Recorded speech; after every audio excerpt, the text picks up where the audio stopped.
मिठास को हुई इच्छा, वो मिठास यही आत्मा है निराकार जानना, वस्तु के स्वाद में भी वो भरी है प्रिय।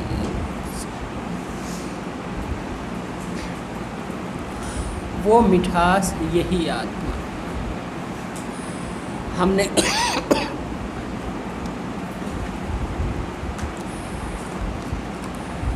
पहले भी तीसरे अध्याय में वो कह चुके हैं, इंद्रियों से दिखता है शर तत्व का, त्वम से अक्षर को जानो। वहाँ भी उन्होंने कहा था कि ये भरी है, इसके मध्य है इसके अक्षर ब्रह्म मिठास। इसमें जो मिठास, इसको रखने के कई उद्देश्य थे। शुरुआत में ही तीसरे अध्याय में मैंने आपको बताया था, बाहरी रूप समझाने के लिए शर, मिठास समझाने के लिए अक्षर, मिठास के माध्यम से अक्षर और नाम के माध्यम से पुरुषोत्तम। कह रहे हैं कि ये जो वस्तु तुमने पास में रखी है, इसमें जो मिठास है वो मिठास इसकी आत्मा है, इसकी आत्मा है। यदि इसमें मिठास ना हो तो इसमें हमारी प्रियता ना हो। आत्मा के नाते प्रिय है, हर चीज़ अपनी आत्मा के नाते प्रिय है। उपनिषद इसको इस तरह से कहते हैं कि पति पति के नाते प्रिय नहीं है, आत्मा के नाते प्रिय है। पुत्र पुत्र के नाते प्रिय नहीं है, आत्मा के नाते प्रिय।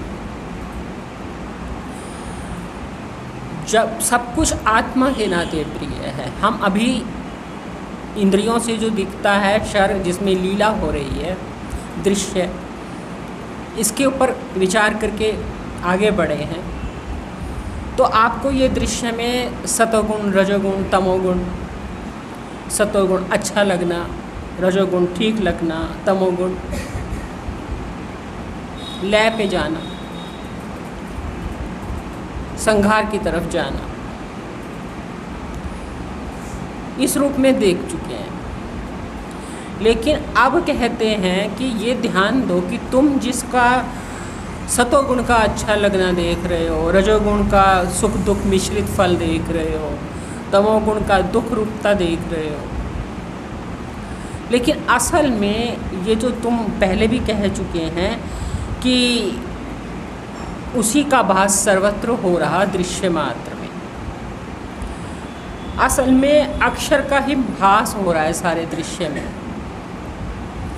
वेदांत की या भगवद गीता की, उपनिषदों की, सर्वांग योग की, सभी विद्वानों की एक ही मूल बात है कि तुम दृश्य को प्रिय समझ करके ग्रहण कर रहे हो या सुख दुख मिश्रित समझ के ग्रहण कर रहे हो या दुख दुख मिश्रित समझ के ग्रहण कर त्याग रहे हो, पर असल में वस्तु तो अक्षरात्मा है। उसी के नाते ये दृश्य ग्रहण हो रहा है, दृश्य की अपनी पृथक सत्ता नहीं है। इसके दृश्य को दृश्य समझ करके, जैसे हमने कल बात करी कि अंध पंगु न्याय से ये चल रहा है, मार्ग पंगु दिखा रहा है, समझ अंधे कर रहे हैं। सत्ता विद्युत की है, इसकी समझ रहे हैं, इसको दे रहे हैं हम कि तूने हमें आवाज़ पहुंचाने में सहयोग दिया। ये अकेला कुछ नहीं कर सकता बिना विद्युत सत्ता के।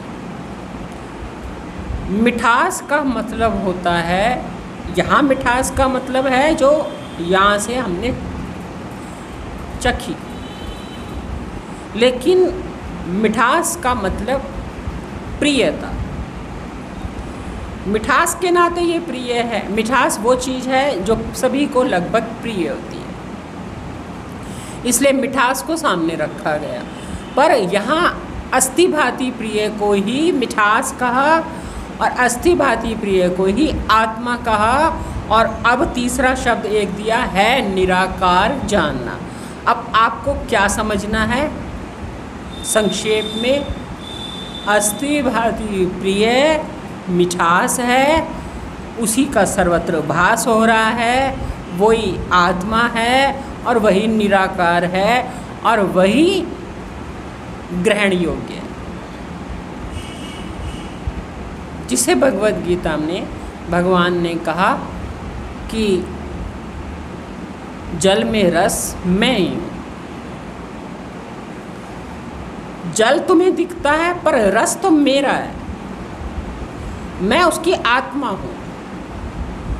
रस रूप में मैं उसकी आत्मा बन के बैठा हूँ। जल की आत्मा रस है, जिसे हम रस तन्मात्रा कह देते हैं। भूतों को भूमि में घुस के बल से धारता हूँ मैं।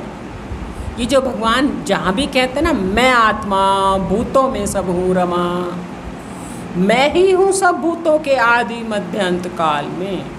ये आदि देखी तुमने इसकी, इस शर की तुमने आदि देखा, मध्य देखा, अंत देखा, पर इस आदि मध्य अंत में जो तुम्हें दिखा तो उसमें पहले मैं हूँ। मैं, ये आदि से पहले मैं हूँ। मैं ही हूँ सब भूतों के आदि, आदि से पहले मैं। आदि में भी मैं, आदि से पहले, उसका आदि बाद में आया, पहले मैं।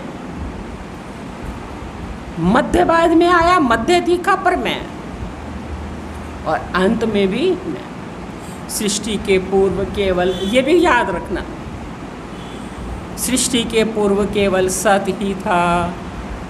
सत के अतिरिक्त ना स्थूल था, ना सूक्ष्म था, ना ही इनका कारण अज्ञान था। तो भगवान ने बहुत स्थानों पर अपने आप को आत्मा रूप से जन्माया है, या कई जगह पुरुषोत्तम रूप से।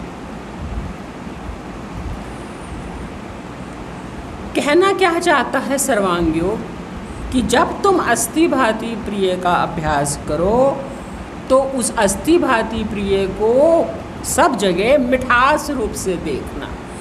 यदि अस्थि भांति प्रिय ना हो तो अस्थि भांति प्रिय क्या हुई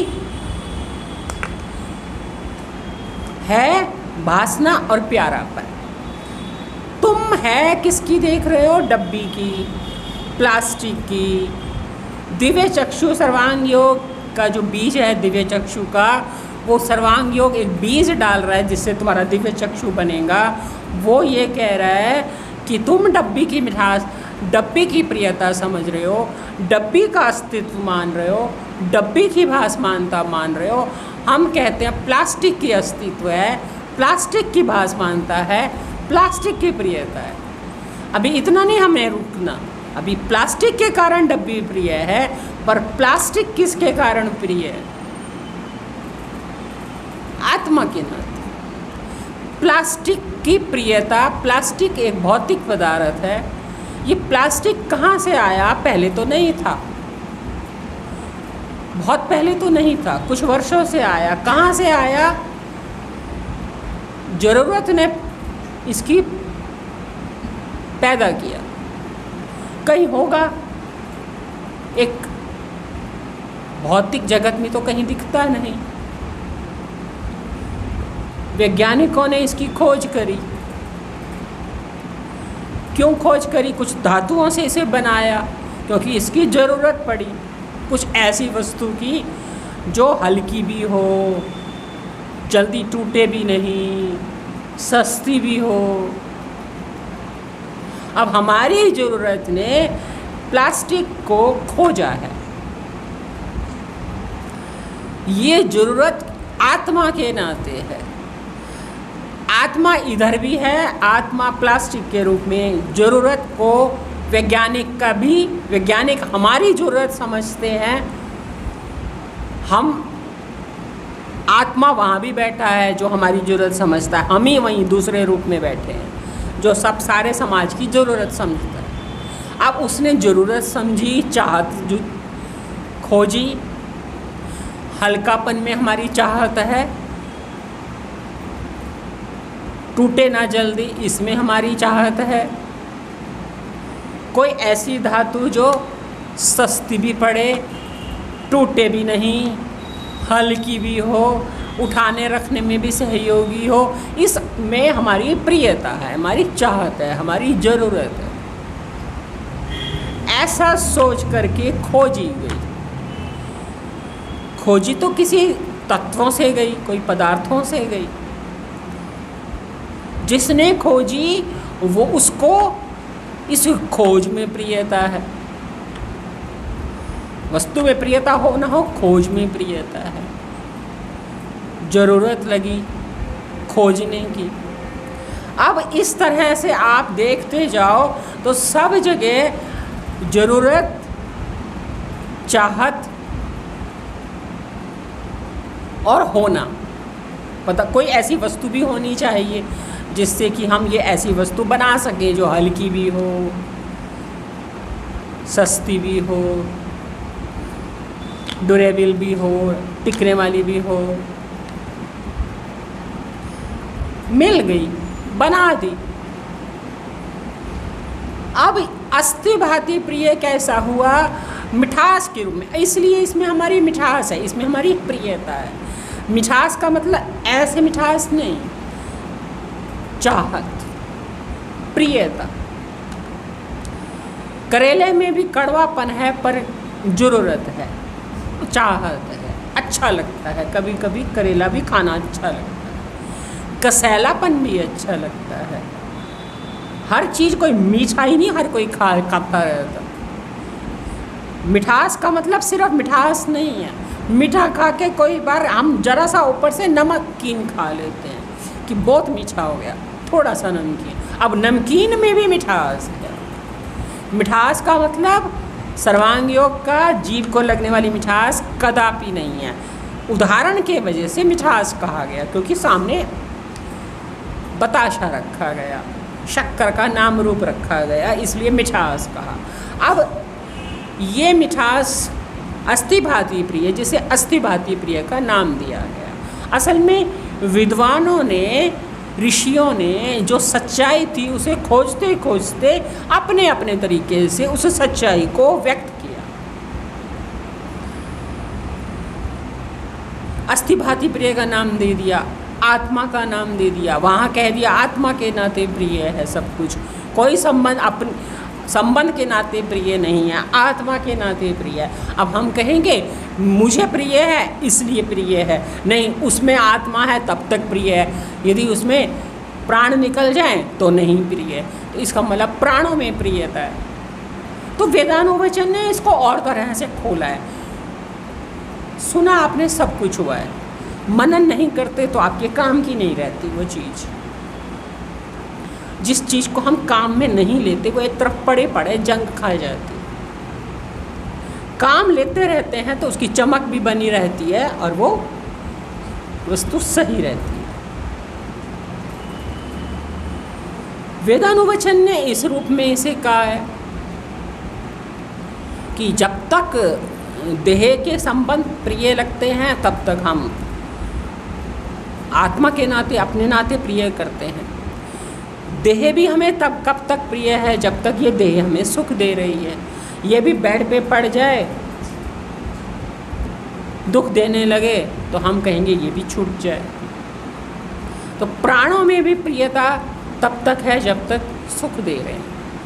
यदि प्राण भी जीते, जीवन भी दुख देने लगे, प्राण भी दुख देने लगे तो हम कहेंगे कि ये भी छूट जाए। तो प्रियता किस में हुई? आत्मा में।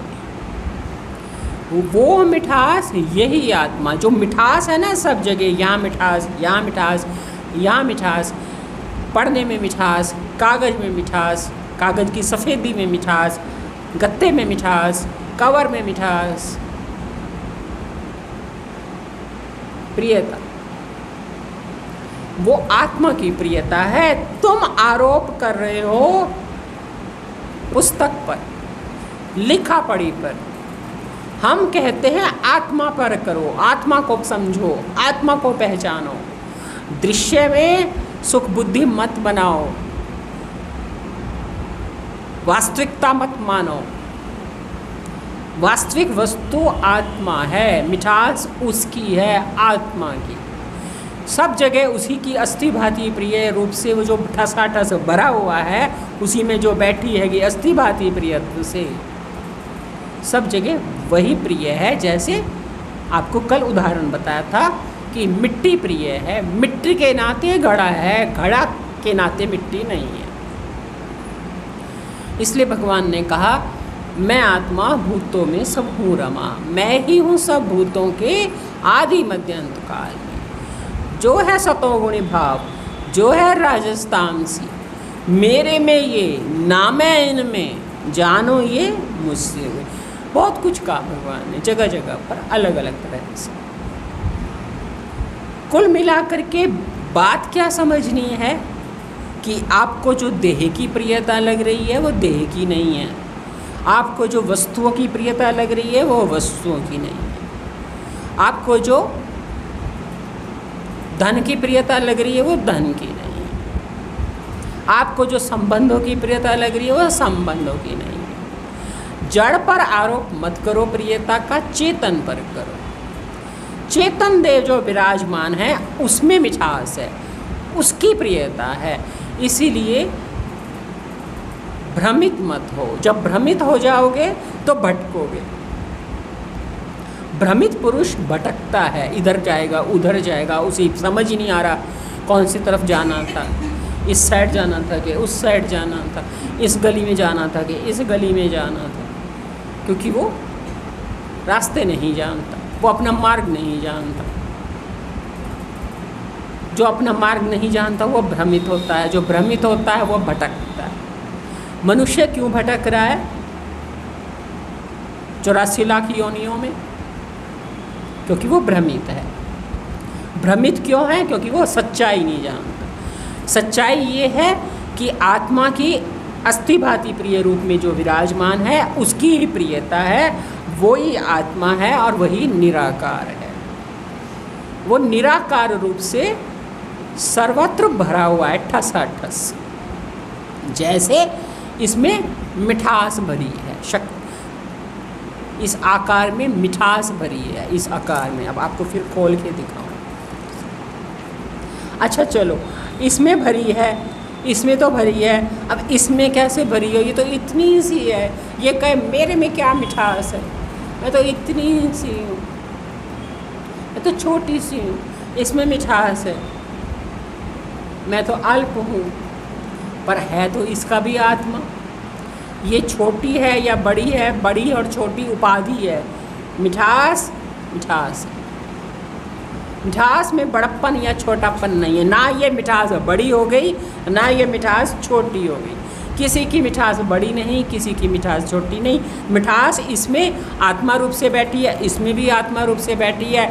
वो कहती नहीं कि इसकी वजह से मैं बड़ी हो गई, और वो ये नहीं कहती कि मैं इसकी वजह से छोटी हो गई।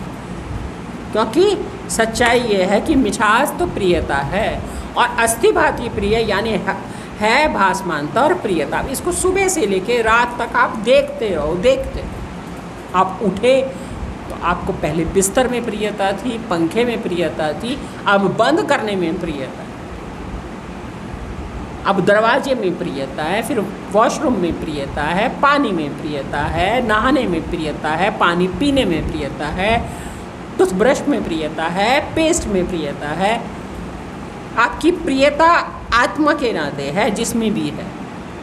आत्मा को इधर कैद मत कर देना, यहाँ तक मत, क्योंकि जब जो लोग इस तरह से अभ्यास करते हैं वो बड़ी त्रुटि करते हैं। ऐसा मैंने देखा है। पिछले दिनों में ऐसे ही मैं किसी से बात कर रही थी, कोई, तो मेरा ध्यान इस बात पर गया कि आत्मा के नाते प्रियता कहने का मतलब ये नहीं है कि सिर्फ आत्मा को यहाँ कैद कर ले। क्योंकि जैसे बड़े महाराज जी कहते थे कि वो तो तुम्हें नहीं जानता ना, तुम जानते हो ना, तो तुम जानते का मतलब तुम यहाँ हो और बाकी सारा जड़ है। ऐसा नहीं कहा। आप सहित सब जगह वो प्रियता देखो, सब जगह वो आत्मा ठसाठस भरा हुआ है। आत्मा को सिर्फ सीमित देखोगे तो ये ज्ञान का बदज्ञान बन जाएगा। ज्ञान अभिमान देने लग जाएगा कि मैं आत्मा हूँ ना, मैं जानता हूँ ना, घड़ी तो मुझे नहीं जानती, मैं घड़ी को जानता हूँ। ये अभ्यास इसलिए कराया था कि तुम जड़ता से चिद्रूपता की ओर आओ। घट दृष्टा घट से भिन्न होता है, घड़ी मुझे नहीं जानती, मैं घड़ी को जानता हूँ। सूर्य मुझे नहीं जानता, मैं सूर्य को जानता हूँ। जिस मूर्ति को मैं जल चढ़ा रहा हूँ, पूजा कर रहा हूँ, वो मुझे नहीं जानती, मैं उसको जानता हूँ। सिर्फ दृश्य से दृष्टा भाव पे लाने के लिए कहा था। इसका मतलब ये नहीं कि तुम आत्मा को यहाँ सीमित बना लो और कहो कि मैं ही तो जो सब जानता हूँ, बाकी सब तो जड़ है, ये तो कुछ नहीं जानते। ऐसा जो विचार करने वाले जिज्ञासु हैं, चाहे वो वक्ता हैं चाहे कोई है, वो सीमित आत्मा बना देते हैं और आत्मा को सीमित बनाते ही एक प्रकार का सूक्ष्म अभिमान आना शुरू हो जाता है। मैं ही तो जानता हूँ, मैं ही तो जानता हूँ, तो वो मैं रहती तो सीमा में ही है, रहती तो वो सीमा में ही है। हाँ मैं जानता हूँ, मैं जानता हूँ, सूक्ष्म में उसका अभिमान ले लेते। ये मनन का सही तरीका नहीं है। इसीलिए सर्वांग योग आपको शुरू से लेके अंत तक पिंड ब्रह्मांड की एकता दिखा रहा है, सर्व अंगों का योग दिखा रहा है। आत्मा कहने का मतलब कोई ऐसी वस्तु नहीं जो मैं जानता हूँ, मैं जानता करके बस यहाँ बैठी है। अस्थिभाति प्रिय रूप से दिखा रहे हैं। बात समझना, ये मनन का एक पक्ष है, पूरा नहीं है। ठीक है, ये हम पहले अभ्यास करते हैं, घट दृष्टा घट से अलग होता है, मैं ही तो जानता हूँ क्योंकि मैं ही तो चेतन हूँ। पर जो मैं चेतन हूँ वो मैं चेतन सिर्फ यहीं घुसा रहता है, कहीं यहाँ घुसा पड़ा है अंदर। और यदि अंदर घुसा रहेगा, ये वाली बात तो पूज्य बीजी बहुत काटते थे। वो कहते थे यदि तुम परमात्मा को अंदर बना दोगे तो जो जिसको स्थान देगा वो बड़ा हो जाएगा और जिसको स्थान देगा वो छोटा हो जाएगा। तो ये आत्मा को अपने अंदर रखेगा तो ये तो महत्वपूर्ण हो गया, इसके बगैर तो वो रह नहीं सकता। आत्मा इसके अंदर है तो वो तो छोटा हो गया। पर भगवान ने तो कहा मैं आत्मा भूतों में सब हूँ, मैं ही हूँ सब भूतों के आदि मध्य अंत काल में। ये बात समझनी इतनी ज़रूरी है कि इसके बगैर आप कुछ नहीं समझे। आपने आत्मा को बस जानता हूँ इस रूप में अंदर कर लिया, और ये वाला पक्ष मैं ही हूँ सब भूतों के आदि, सब भूतों के, इस भूत के नहीं, सब भूतों के। मैं कौन सा? मैं सब भूतों के, इस सहित सब भूतों के। आदि में भी मैं हूँ, मध्य में भी मैं हूँ, अंत में भी मैं हूँ। अच्छा, भगवान ने एक बात और कही, अपरा ये परा मेरी, जो सो प्रकृति अन्य है, जीव भूता महाभाऊ धारे है सब। यहाँ जगत है, यहाँ विश्व नहीं है। यहाँ कैसे विश्व आएगा जब धारण कराया जा रहा है?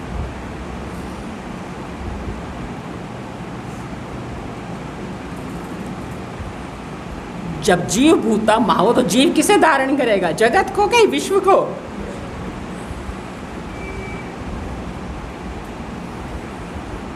तो जीव भूता महाबाहु धारे हैं सब जगत को। दोनों प्रकृति भूतों का उत्पत्ति स्थान जानता हूँ, बनाता हूँ, मेटता हूँ, वो मैं अखिल।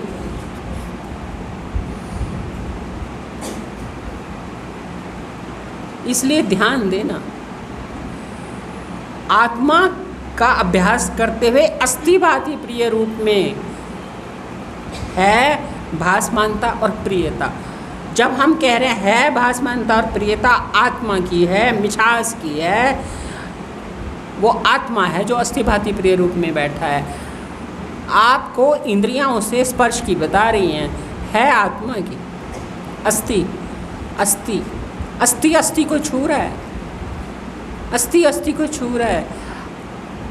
छूना त्वचा के माध्यम से हो रहा है, संयोग त्वचा से स्पर्श का हो रहा है, पर स्पर्श के पीछे अस्थि और त्वचा के पीछे अस्थि।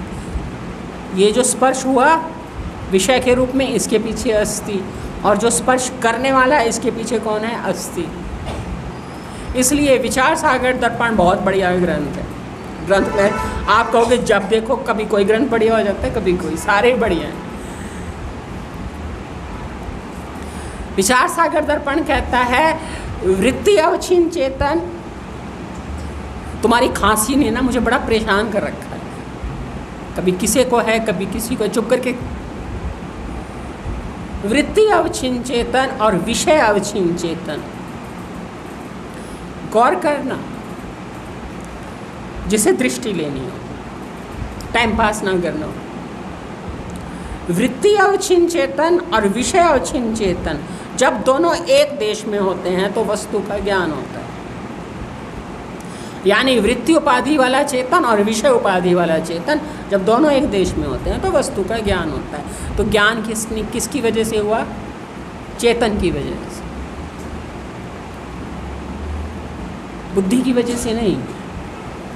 अच्छा चलो, हमने अस्थिभाति प्रिय का अभ्यास किया, हमने एक तरीका आपको बताया, ज्ञान की नज़र से देखो। चलो, ज्ञान है, ज्ञान के कारण इसकी प्रियता है, ज्ञान के कारण ये ऐसी शेप दे गई, ज्ञान के कारण इसे शेप दे दी गई, ज्ञान के कारण इसको ऐसी जगह रखा गया कि हाँ भाई ये इतना ढेला है तो इसमें आ जाएगा। ये ज्ञान नहीं तो अकल दी, इसकी चौड़ाई इसकी हिसाब से ये बंद हो जाएगी, इस ढेले में डाल, ये बंद हो जाएगी। भाई ज्ञान नहीं बताई या अकल दी? ज्ञान नहीं अकल दी, खोल। ज्ञान नहीं अकल दी, उठा। ज्ञान नहीं अकल दी कि ऐसे कर। ज्ञान ने अकल दी कि अब रख दे। ज्ञान ने अकल दी ये दे। अब ये सब कुछ किसने किया? ज्ञान ने। ज्ञान क्या है? आत्मा, मिठास। अब आप इस ज्ञान का आरोप करो बुद्धि पर। भाई बुद्धि है तभी तो ज्ञान है, अकल कहाँ से आई? बुद्धि में आई। और वो तो कह रहे हैं सारी मिठास, सारी आत्मा, सब कुछ ज्ञान आत्मा का ही है, मिठास तो उसकी है। तुमने इसमें मिठास बुद्धि करी, तुमने इस क्रिया में मिठास बुद्धि करी, तुमने इसकी डब्बी की शेप के हिसाब से इसमें वस्तु डाली, सब तुमने ज्ञान ने बताया। ये बंद नहीं हो रही, अब ऐसे करते बंद हो जाएगी। किसने बताया? ज्ञान ने। अभी पूरी बंद नहीं हुई, ज्ञान ने। ज़्यादा टाइट बंद नहीं करनी, किसने बताया? ज्ञान ने। अब जरूरत नहीं है, रख दे, ज्ञान। ये क्या हो रहा है? वृत्ति अवच्छिन्न चेतन, विषय अवच्छिन्न चेतन, दोनों एक देश में जा रहे हैं, तभी तो परिणाम सामने आ रहा है। यदि वृत्ति अवच्छिन्न चेतन और विषय अवच्छिन्न चेतन एक देश में ना जाए तो ये खुली रह गई। भाई मेरा ध्यान नहीं गया, एक देश में ही नहीं गए, ध्यान भटक गया, एक देश में नहीं हुए। ध्यान भटक गया, काम सही नहीं हुआ। जैसे कि पहले टेढ़ी रखी गई क्योंकि एक देश में नहीं गए थे, फिर जब एक देश में गए तो हमने उसे सीधा कर दिया, एक देश में चले गए, बंद हो गई। अब ये सारा क्रेडिट आप किसे दोगे? वृत्ति को और हाथों को, या आँखों को, डब्बी को, या पीछे बैठे चेतन को? भाई यदि आप सारा क्रेडिट बुद्धि को देने लग गए कि बुद्धि ना होती, वृत्ति ना होती, ज्ञान ना होता तो कैसे होता? ज्ञान ने बताया इतना पेड़ा, ज्ञान ने बताया पलट, ज्ञान ने बताया सीख गया, ज्ञान ने बताया रख दे। अब ज्ञान ने बताया और ज्ञान को सहयोगी हुई इंद्रियां।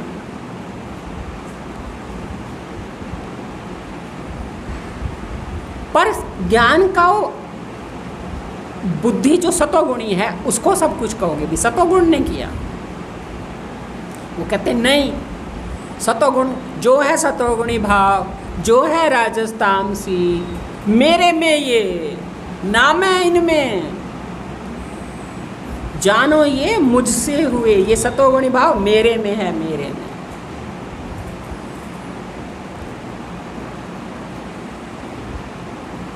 मेरे में दिख रहा है। यदि मेरे में ये ना रहे तो किस में रह करके ये सतोगुणी भाव उठ करके काम करने जाएगा? मैं आधार हूँ, मैं कुटस्थ बैठा हूँ, मुझ में रह करके तो ये उठा और गया सतोगुणी भाव। इस सतोगुणी भाव खुद से क्या कर लेगा जब उसको कोई आधार ही नहीं मिलेगा? रहेगा कि इसमें अधिष्ठान कौन है? अधिष्ठान है ये अस्थिभाति प्रिय, मिट्टी की तरह है, सोने की तरह हैं। सही तरीके से वेदांत को समझो, ऊपर ऊपर से सब सुनाएंगे। घुस के ही समझ में आया। हमने भी घुस के मेहनत कर के समझा, हमें भी जल्दी से समझ नहीं आता था। एड़ी चोटी का बल लगा के अपने आप को समझाया।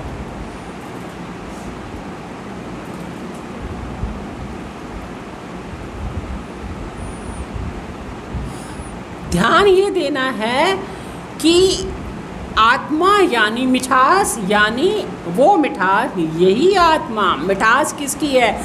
भटकना नहीं है, भ्रमित नहीं होना। इसकी मिठास, इसकी मिठास, इसकी मिठास, इसमें मिठास डाल दी।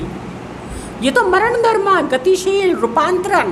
पर इसका रूपांतरण किस में रह के होता है? मेरे में, मैं आत्मा, मेरे में ये जो है सतोगुण, मुझसे उत्पत्ति, मेरे से उत्पत्ति। भगवान कह तो रहे हैं मेरे में उत्पत्ति, मेरे में स्थिति, मेरे में लय। तुम रूपांतरण देख रहे हो, पर रूपांतरण का आधार कौन है? आधार कौन है? आधार की महिमा है, आधार की। भटको मत, अहंकार मत करो, बुद्धिमान मत बनो, रूपवान मत बनो, धनवान मत बनो, ऐश्वर्यवान मत बनो। सबका वान एक ही है। ऐश्वर्य का ऐश्वर्य देने वाला, रूप को रूप देने वाला, बल को बल देने वाला। भगवान ने कहा ना, बल मैं देता हूँ, बल हूँ बलवान का। आपका कुछ नहीं है, या तो आपका कुछ नहीं है या आपका सब है। आप सब हो। व्यष्टि भाव ही अहंकार का दाता है, व्यष्टि भाव ही दुख का दाता है, व्यष्टि भाव ही शोक का दाता है, व्यष्टि भाव ही मोह का दाता है, व्यष्टि भाव ही सारे विकारों का दाता है। व्यष्टि भाव को खत्म करते ही, इसलिए सबसे बढ़िया अध्याय है 12वां अध्याय भगवद गीता का, जो आजकल आप पढ़ रहे हो। पर इसको समझाएंगे आपको जब भक्ति का अध्याय आएगा, सर्वांगी।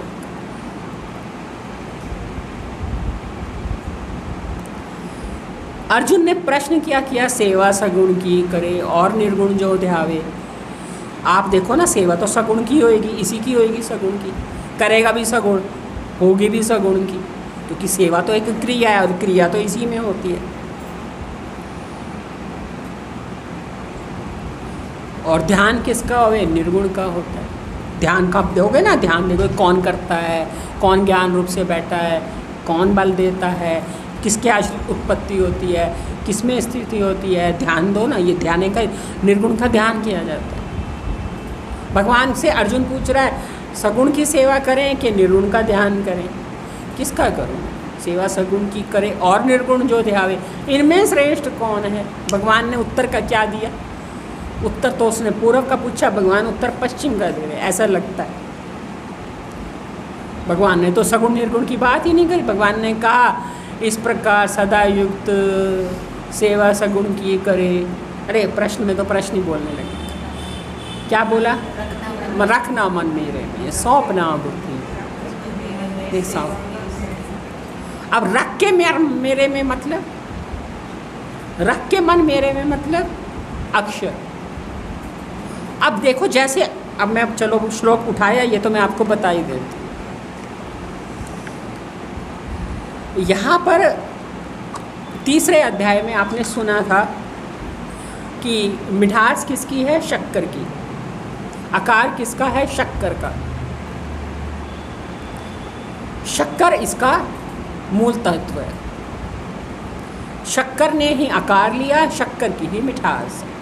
अब यूँ समझो कि अर्जुन पूछ रहा है कि इसकी सेवा करूं, इसका ख्याल रखूं, इसकी सेवा करूं, या इसका जो इसमें बैठी मिठास है उसका ध्यान करूं, उससे प्रियता बढ़ाऊं, उसको प्रेम करूं, क्या करूं?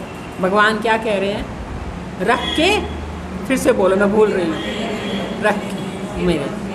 रख के मन मेरे में, सेवा मेरी सदैव। अब वो कह रहे हैं रख के मन मेरे में। रख के मन मेरे में मतलब, मेरे में मतलब शक्कर में। ध्यान शक्कर का रख, शक्कर समझ करके मन उसमें रख, और सेवा भी शक्कर समझ करके इसकी कर। शक्कर में सेवा मेरी सदैव, जो मेरी कर सेवा, यानी शक्कर की, शक्कर की सेवा कर। शक्कर में ही मन लगा, क्योंकि शक्कर के अलावा कुछ है ही नहीं। तो तू सगुण निर्गुण क्या देख रहा? तो सगुण की बात अलग करा, निर्गुण की बात अलग करा। कि सगुण की सेवा करूं कि निर्गुण का ध्यान करूं? मेरा मन, मेरे में मन रख, क्योंकि मैं ही हूँ, तत्व तो मैं ही हूँ ना शक्कर। अभी हम आपको निराकार के उदाहरण देते हुए घड़े में मिट्टी का दे रहे हैं, उसको तत्व रूप बता रहे हैं, लेकिन धीरे धीरे समझ में आएगा। आप इतनी आपकी एकाग्रता या इतनी सूक्ष्म बुद्धि नहीं है, आप कंफ्यूज ना होना। धीरे धीरे समझ में आएगा कि असल में मूल तत्व पुरुषोत्तम परमात्मा ही है। हम मिट्टी का उदाहरण देते हैं निराकार को बताने के लिए भी, लेकिन फिर धीरे धीरे सारी समझ खुल जाती है। वो खुलने में कैसे खुलेगी वो समय आने पे बता दूँगी, पर खुलेगी तब जब जैसा जैसा मैं आपको बता रही हूँ आप वैसा जाके घर पे मनन, अभ्यास, होमवर्क करो, जान लगाओ, सात्विक ही ये सुनो। तो कुल मिलाकर के वहाँ मतलब ये है कि भगवान कह रहे हैं शक्कर को ही मन में रख, शक्कर का ही ध्यान रख, शक्कर की ही सेवा कर, शक्कर का ही साकार रूप समझ करके सेवा कर। सगुण को अलग ना समझ, निर्गुण को भी अलग ना समझ, सब शक्कर ही है, सब पुरुषोत्तम ही है, सब मैं ही हूँ और कोई नहीं है, मेरे अलावा है ही कुछ नहीं। तो यहाँ पर क्या कह रहे हैं, वो मिठास यही आत्मा है, निराकार जानना, वस्तु के स्वाद, अब ये लाइन रह गई, वस्तु के स्वाद में भी वो भरी है प्रिय रूप से। ये जो मिठास है, ये जो आत्मा है, ये जो निराकार है, निराकार तो कल ही समझा दिया था। जीनानंद जी निराकार का मतलब अपने तरीके से निकालते हैं, लेकिन वो इतना सूक्ष्म है मुझे बताना उचित नहीं लगता, फिर आप कंफ्यूज हो जाओगे। है तो बढ़िया, पर आप कंफ्यूज हो जाओगे।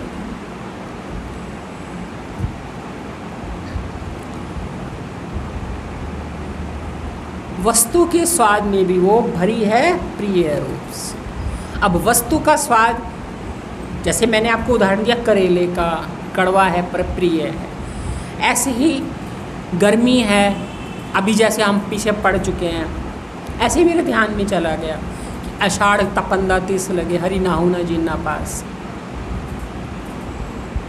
अब वहाँ उन्होंने कहा कि आषाढ़ क्यों तपन दे। अब यदि आषाढ़ की धूप ही ना हो तो मानसून कैसे आए। इसमें भी प्रियता है, हर चीज में प्रियता है। जो अब एक बार मुझे याद है, देर हो जाएगी, एक बार मास्टर जी ने पूज्य बीजी महाराज से प्रश्न किया कि आप कहते हो सब जगह प्रियता है, सांप में तो किसी को प्रियता नहीं है। उन्होंने कहा सर्पणी को बड़ा प्यारा है, अपनी सर्पणी से पूछो, उसकी बदला लेती है। सपेरे को बड़ा प्यारा है। प्रियता को व्यक्तिवाचक मत बनाओ, व्यष्टि भाव में मत लाओ। जैसे मैंने अभी आपको कहा, आत्मा को सिर्फ यहाँ तक नहीं, मेरे नाते मेरे नाते मेरे नाते, मतलब मैं यहाँ सिर्फ। जब अस्थि भांति प्रिय का अभ्यास किया जाता है तो इस रूप में भी देखा जाता है कि मुझे, हमने चीज़ फेंक दी, कबाड़ी ले गया, सड़क से पन्नी कोई उठा के ले गया, वो फेंक दी, कोई उठा के ले गया, उसको प्रियता है, उसने उसमें प्रियता देखी। आपको नहीं दिखती थी, उसको दिखती थी।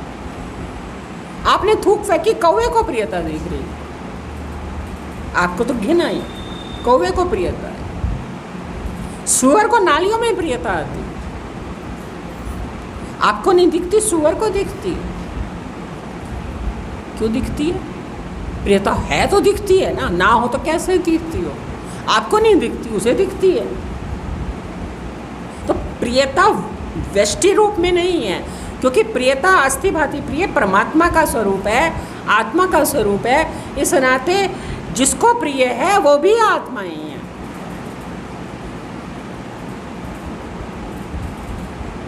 सांप का उदाहरण लेकर के पूछा, एक और उदाहरण भी उन्होंने पूछा था, ध्यान नहीं है मेरे को।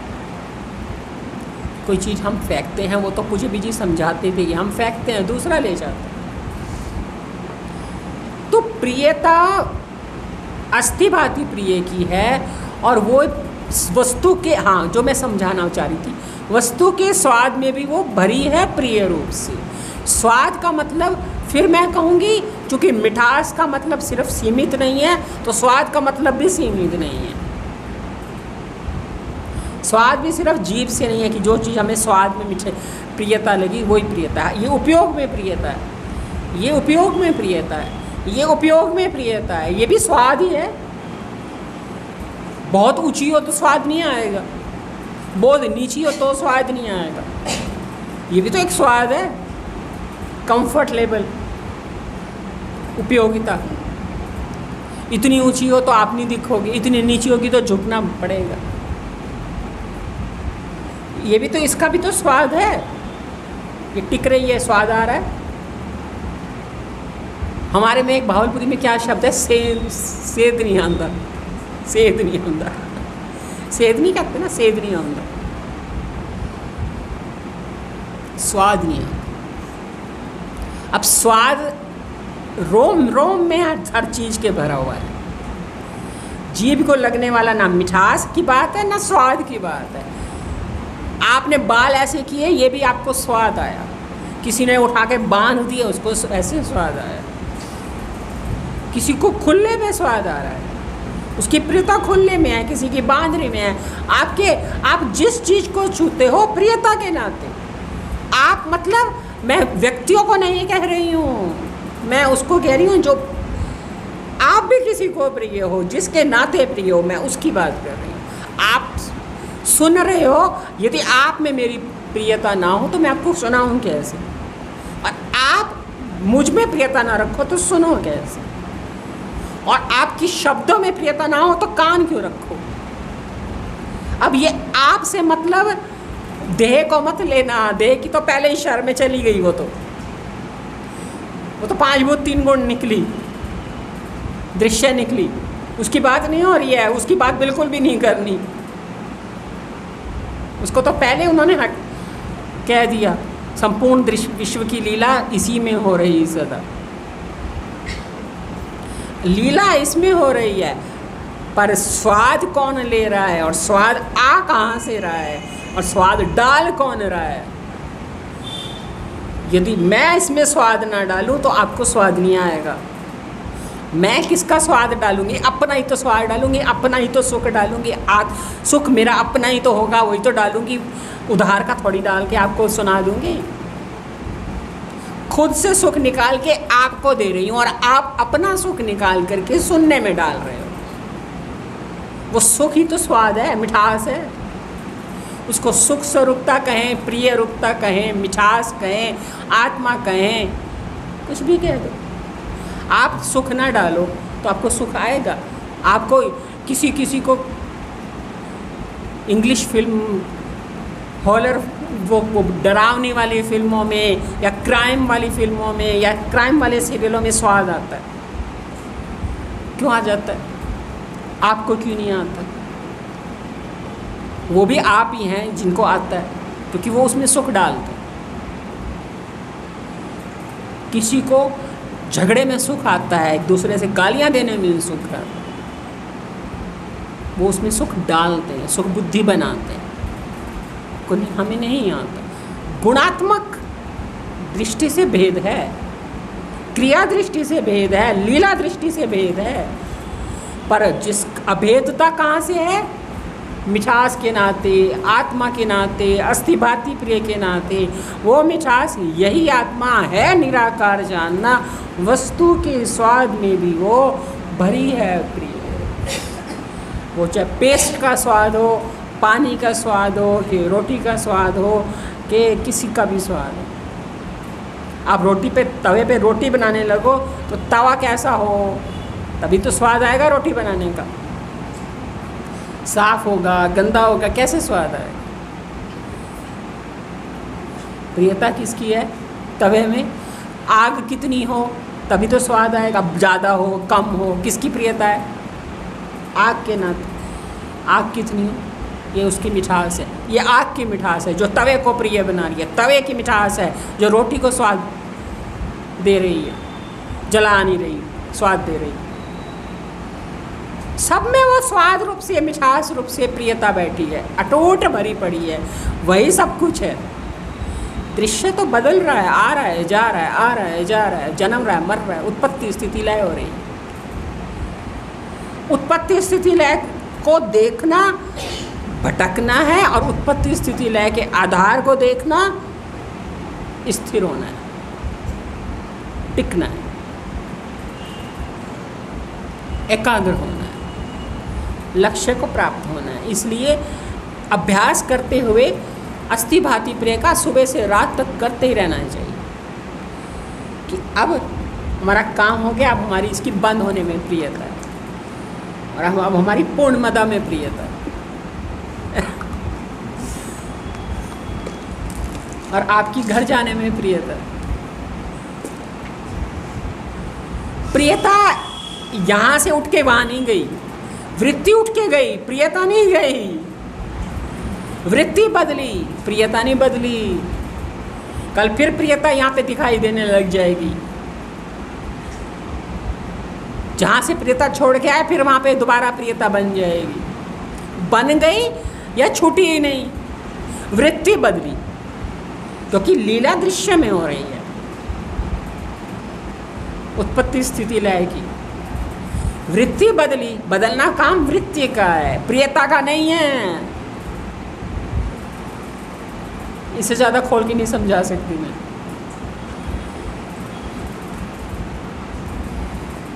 इसलिए आत्मा मिठास रूप से है, प्रिय रूप से है, अस्थि रूप से है, भांति रूप से है और इसी को ही सब जगह देखो वो मिठास, यही आत्मा है। निराकार जानना, वस्तु के स्वाद में भी वो भरी है, भरी, आप में भी वो भरी है, अपने में। इसलिए प्रियता यहाँ से उठ के वहाँ नहीं जाती, प्रियता यहाँ भी है, प्रियता उठ के नहीं जाती, सिर्फ प्रतिबिंब पड़ता और वस्तु प्रिय लगने लगती है। ये एक तरीका है। दूसरा है प्रियता पहले से ही है तो हमने एकाग्रता करी तो प्रतिबिंब पड़ा, उधर से भी प्रियता और इधर से प्रियता, दोनों एक देश में हुए तो वस्तु प्रिय लगने लगती। कुल मिलाकर के कहना क्या चाहते हैं, जो कुछ है मैं आत्मा और सब आरोप है।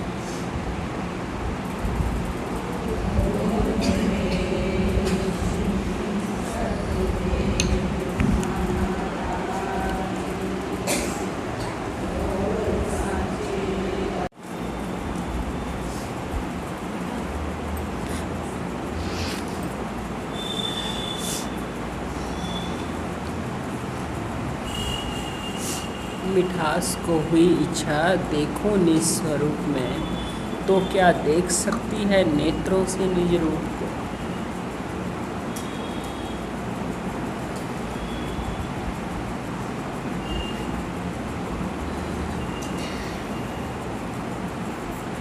प्रियता जो निराकार है, मिठास रूप से वस्तु के स्वाद में भरी है। हर वस्तु में जो आनंद दे रही है, मज़ा दे रही है, स्वाद दे रही है, प्रियता दे रही है, सुख दे रही है, शांति दे रही है, परम प्रेमास्पद। कल्याण जब हम पढ़ते थे उसमें ये शब्द बहुत आता था, परम प्रेमास्पद। परम प्रेमास्पद कहते हैं परमात्मा को, क्योंकि वो प्रेम का निज स्थान। तो यहाँ पर कह रहे हैं कि मिठास, निराकार, प्रीति रूप, प्रेम रूप, मजा रूप, स्वाद रूप, सुख रूप, आनंद रूप, इस आनंद रूपता को, इस प्रियता को, इस प्रेम को, इस मिठास को एक इच्छा हो जाए। मिठास को कैसे इच्छा हो जाए, निराकार को इच्छा हो जाए। ये पहले तो ये इच्छा शब्द को समझना जरूरी है कि ये इच्छा कैसी हो गई। आपने साकार में उस अस्थि भांति प्रिय रूप सच्चिदानंद रूप निराकार परमात्मा को जाना, आत्मा को जाना। और जो भी कुछ वस्तु दिख रही है पिंड में, ब्रह्मांड में, इसमें जो प्रियता बैठी है, जिसके कारण इस वस्तु में प्रियता है, जिसके कारण ये प्रिय लग रहा है, मन, बुद्धि, चित्त, अहंकार, श्वास, पिंड, मैं, जिसके कारण ये प्रिय लग रहा है, मिठास, आत्मा, निराकार, मैं का मैं पन्ना प्रिय लग रहा है, चित्त का चित्तपना प्रिय लग रहा है, अहंकार का अहंकारपना प्रिय लग रहा है, वृत्ति का वृत्ति होना प्रिय लग रहा है। प्रियता बटी हुई है, बटी हुई प्रियता एक जगह इकट्ठी हो गई, क्योंकि उसने जान लिया कि मैं अस्थि भांति प्रिय रूप हूँ। और जो ये लीला हो रही है, उसी ये जो मन, बुद्धि, चित्त, अहंकार की जो लीला हो रही है, इसमें मैं मिठास रूप से, प्रियता रूप से, निराकार रूप से, सच्चिदानंद रूप से, अस्थि भांति प्रिय रूप से मैं बैठी हूँ, जिसे भगवान ने कहा मैं आत्मा भूतों में सब हूँ रमा, मैं ही हूँ सब भूतों के आदि मध्यांत काल में। तो पहले तो ये समझना पड़ेगा, ये मनन करने वाले जिज्ञासु समझ सकते हैं, सब श्रवण पे खाली जो सुनते हैं और जिस स्तर का सुनते हैं वो शायद ये बात समझ ना पाए। मैं बहुत दिमाग लगा रही हूँ काफ़ी देर से कि जो मनन पे निर्भर नहीं है उन्हें कैसे समझाऊँ। कोई युक्ति नहीं समझ में आई, क्योंकि बिना मनन के नहीं समझ सकते। जिन्होंने कभी विचार नहीं किया, जिन्होंने उस मिठास के साथ एक रूपता नहीं देखी, भिन्न भिन्न रूपों में तो प्रियता, बटी हुई प्रियता तो देखी, कभी इसमें प्रियता, कभी इसमें प्रियता, कभी इसमें प्रियता, पर प्रियता की असली वजह परम प्रेमास्पद निराकार मिठास जो वस्तु के स्वाद में, हर चीज़ में स्वाद में भरी है प्रिय रूप से। तुम मन के साथ संकल्प विकल्प का स्वाद ले रहे हो, तुम बुद्धि से विचार का स्वाद ले रहे हो, तुम चित्त से चिंतन का या स्वाद ले रहे हो, अहंकार से धारणाओं के स्वाद ले रहे हो, पर इस स्वाद में जो मिठास है वो इनकी नहीं है, आत्मा की है। वो तो तुम इनमें डाल रहे हो अपनी ही प्रियता, अपना ही ज्ञान, इसलिए ये प्रिय लग रहे हैं।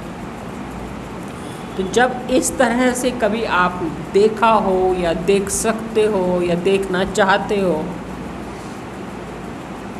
तो ये बात समझ में आएगी कि मिठास जो लीला हो रही है, जो भी लीला हो रही है पिंड में, ब्रह्मांड में, अब ब्रह्मांड की लीला में मिठास को अनुभव करना और पिंड में अनुभव करना, पिंड में अनुभव करना थोड़ा सरल है। इधर समझा जाता है, इधर देखा जाता है। पहले सुनते हैं, जानते हैं, फिर देखते हैं, फिर मिलते हैं। तो सुना, जाना अस्थि भांति प्रिय रूप से, देखा इधर कैसे अस्थि भांति प्रिय रूप सच्चिदानंद रूप आत्मा मिठास रूप से, प्रियता रूप से। प्रियता किसकी है? आत्मा की। सुख किसका है? आत्मा का। दिख किस में रहा है? मन के संकल्प विकल्प में। दिख किस में रहा है? बुद्धि की विचार में। दिख किस में रहा है? प्राणों में। दिख किस में रहा है? चित्त में। है किसका? आत्मा का।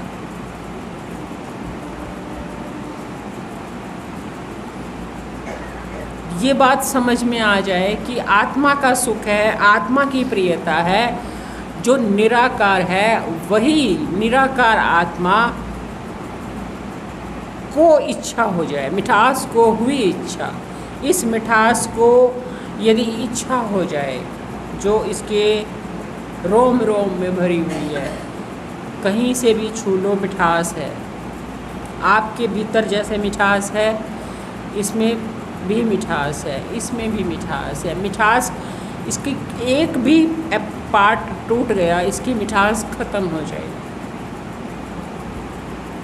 अलग हो गया, इसकी मिठास ख़त्म हो जाएगी। ये वैसा काम नहीं करेगा। रोम रोम में मिठास है, इसके रोम रोम में मिठास है।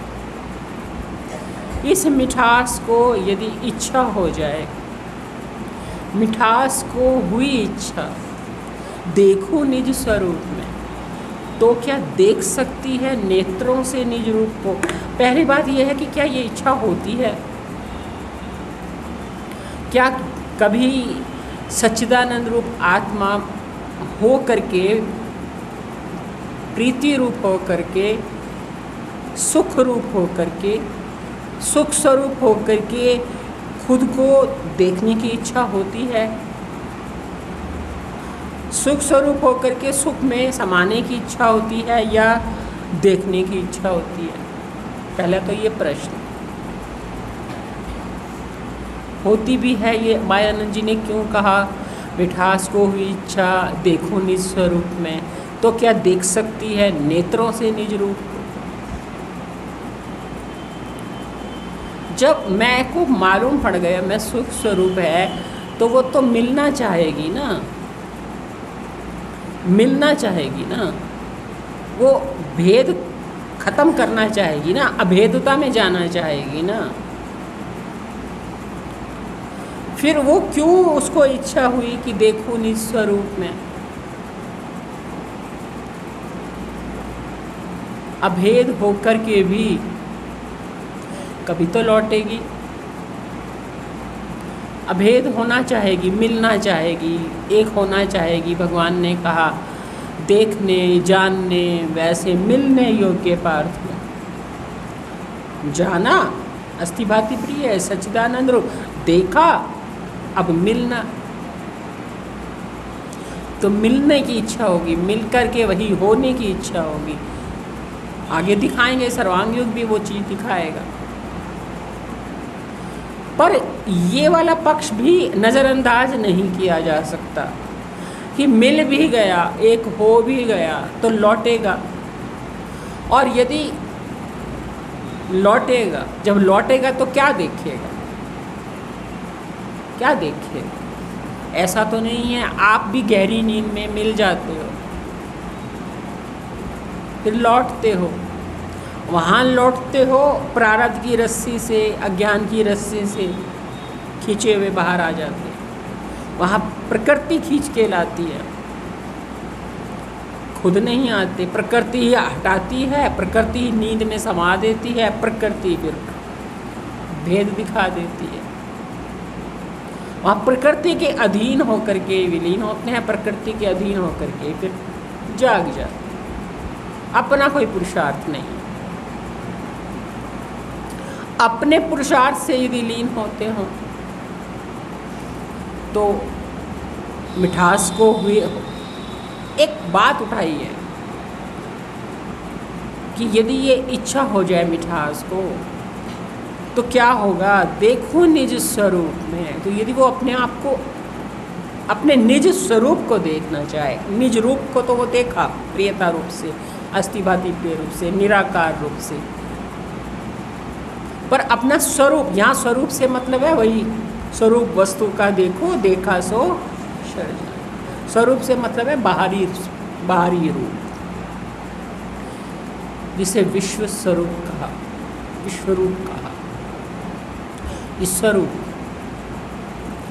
थोड़ा कोशिश करती हूँ मैंने जिस तरह से सोचा है आसान करने की। मैं सोच रही थी कि बताऊँ ना बताऊँ उस तरह से। पहले बहुत साल पहले मैं सर्वांग योग में जो उदाहरण दिया करती थी वो मुझे ध्यान आ गया और मुझे उसी उदाहरण से समझ आया था। विचार सागर दर्पण पूज्य बीजी महाराज पढ़ा रहे थे और उन्होंने ये वाली बात उठाई थी, तो मुझे तभी उस समझ आया था जब वो बता रहे थे, सुनते सुनते समझ आया था ये वाला पक्ष। उसी बात को सर्वांग योग में भी जब समझने की कोशिश करी तो ये उदाहरण मैं पहले बताती थी, मैं वो उदाहरण बताती हूँ, पता नहीं कैसे बता पाती हूँ, क्योंकि बहुत साल पहले बताती थी। अब थोड़ा सा मुझे उसमें लग रहा है कि वो थोड़े लोग होते थे, उन्हें बता लेती थी, इतने लोगों में, वो भी ज़्यादातर बुज़ुर्ग, क्या कितना बता पाती हूँ। आप ये समझो कि जैसे ये, अब मेरे पास ऐसा कोई इस समय कपड़ा नहीं है। पूज्य भी जी जब हमें समझाते थे तो एक जिस कपड़े पे, जिस चादर पे वो बैठे होते थे ना, तो वो चादर ऐसी थी पूज्य हमारे घर में, जिस दीवान पर मैंने समझा था, दीवान पर वो चादर ऐसी थी कि उसमें बीचों बीच कढ़ाई थी, गोला बना हुआ था कढ़ाई का, और उस पे हमें उन्होंने सारा विचार सागर दर्पण का वशिष्ठ चेतन, साक्षी चेतन, उपित चेतन सब समझाया था। और समझाते समझाते उन्होंने जो एक बात कह दी थी वो मेरे दिमाग को एकदम से हिला गई कि ये क्या बता गए वो। और उस बात से इतनी ग्रंथि खुली। 2-3 बातें ऐसी हैं जो समझाते समझाते उन्होंने एकदम से ऐसी कोई बात कही कि स्ट्राइक करी, अरे ये क्या बताया। शायद ही कोई ऐसे संत, उस स्तर की बात मैंने किसी और संत से नहीं सुनी, जो उनसे सुनी। ये 2-3 बातें हैं कुछ ऐसी जो बताते बताते वो अचानक कुछ ऐसा बता गए। चलो खैर कोशिश करते हैं। मैं इस शर्ट पर बता रही हूँ, अब इस शर्ट पर जो पहनी हुई है, इसमें आप ये देखिए कि इसमें आपको क्या दिखाई दे रहे हैं। आपकी नज़र से, शुरुआती नज़र से क्या दिखाई दे रहे हैं, बहुत सारे फूल कढ़े हुए हैं, और नीचे भी छोटे छोटे छोटे छोटे अलग अलग इकाई के रूप में पट्टी बनी हुई। ये आपने मन से देखा। अब हम विचार से देखते। विचार से हम, मन क्या कह रहा है, बहुत सारे फूल बने हुए हैं, यहाँ भी बिंदु बिंदु बूंद बूंद करके डिज़ाइन है, ये पट्टी बनी हुई है, छोटे छोटे छोटे छोटे बने। अब हम इसे विचार से देखते हैं, क्षर अक्षर पुरुषोत्तम समझते हैं, ताकि आपको ये समझ में आ जाए कि मिठास को हुई इच्छा। ये बहुत कम लोगों को समझ में आता है। देखो निज स्वरूप में, तो क्या देख सकती है नेत्रों से निज रूप को। आप ये मान लीजिए कि ये हर एक फूल एक जीव है, और हर जीव को ऐसे लगता है मैं अकेला हूँ, मैं अपने आप में एक इकाई हूँ। तो सर्वांग योग प्रारंभिक बात तो ये समझाता है, हालांकि विचार सागर दर्पण में और तरह से था, पर दृष्टि तो समन्वय करना सिखाती है। हम सर्वांग योग और विचार सागर दर्पण दोनों को शास्त्र नहीं देखते, हम दृष्टि देखते हैं। और सद्गुरु का जो भी प्रसाद होता है वो बिना मिलावट के लेना होता है, क्योंकि जो प्रसाद होता है उसमें कुछ और नहीं मिलाया जाता, जैसा है वैसा खाया जाता है, अपनी ही नहीं लगाई जाती, वैसे के वैसे सब खाना होता है, अपनी उसमें मान्यता नहीं डाली जाती। पहला नियम यही होता है प्रसाद लेने का। तो जो हमारे गुरुदेव ने हमें दिया, दृष्टि दी, दर्पण के माध्यम से भी दृष्टि दी, सर्वांग योग के माध्यम से भी दृष्टि दे रहे हैं। अब हम अपनी बात पर आ जाएं, क्योंकि बात बताने में बहुत समय लग जाएगा। ये हर फूल अपने को एक इकाई मानता है। इन इकाइयों को ये भ्रम हो गया है कि मेरा जन्म मरण है, क्योंकि ऐसी कई इकाइयाँ इन्होंने मरते भी देखी हैं, जन्मते भी देखी। शुरू से ये अकेले नहीं थे, कई आए कई चले गए।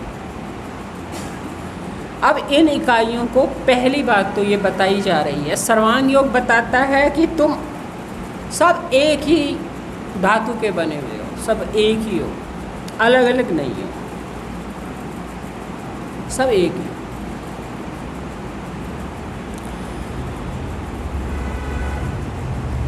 तू एक इकाई नहीं है, तेरे जैसी ये सब एक जैसे हैं। और जो कुछ ये बना है ना, ये कढ़ाई हुई है, ये कढ़ाई की जो लीला हुई है, उत्पत्ति की जो लीला हुई है, इस पर उत्पत्ति की जो यहाँ लीला हुई है, ये बने हैं जो, और इस समय जो स्थित हैं और उधड़ जाएंगे, लय भी हो जाएंगे, ये लय होंगे, पहले ये लय होंगे, उधड़ते जाएंगे। जो उत्पन्न हुए हैं वो स्थिर हैं और वो लय होंगे। तो उत्पत्ति स्थिति लय की जो क्रिया हो रही है वो ये इन्हीं कढ़ाइयों में हो रही है।